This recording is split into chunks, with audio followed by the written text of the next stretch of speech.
Hello friends, আমি আবারও চলে এসেছি পুরনো সেই দিনের রান্নাঘরে নতুন একটা রেসিপি নিয়ে। আজ আমি বানাবো কলার দিয়ে পকোড়া। তো কি করে বানাই আপনারা দেখতে থাকুন। তো ফ্রেন্ডস, এটার মধ্যে দেখুন আমি বেসন, কর্নফ্লাওয়ার আর লবণ আর লঙ্কার গুঁড়ো আমি এখানে দিয়ে মিক্সড করে নিয়েছি। তো এখানে আমি আরেকটা জিনিস অ্যাড করব, 2 ফোঁটার মতো লেবুর রস দিয়ে দিব। তো বন্ধুরা দেখুন, আমি কলাগুলো এই সাইজ করে সবগুলোই কেটে নিয়েছি। তো আপনারা দেখতে থাকুন। তো বন্ধুরা দেখুন, আমার তেলটা গরম হয়ে গিয়েছে। তো আমি বেসনের মধ্যে যে আমি মিক্সটা করেছিলাম সেটার মধ্যে আমি এভাবে কলাগুলো দেখুন আমি এভাবে দিয়ে বিস্কুটের গুঁড়ো দিয়ে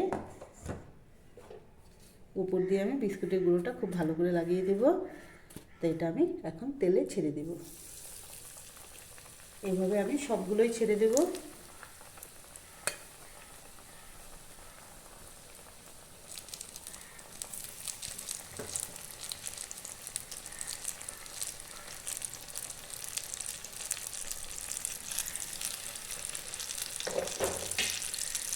এভাবে আমি দুপাশে আমি ভালো করে ভেজে নেব।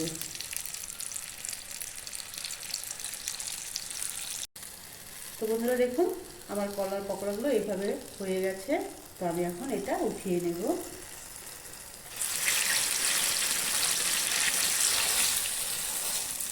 খুব সুন্দর করে আমার ভাজা হয়ে গেছে।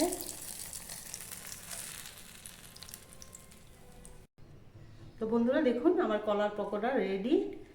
তো এইভাবে দই দিয়ে খেতে খুব দারুণ লাগবে।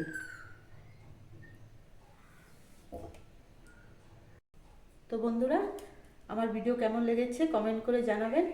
আর আজ এই পর্যন্তই, দেখা হবে পরের ভিডিওতে। Bye bye.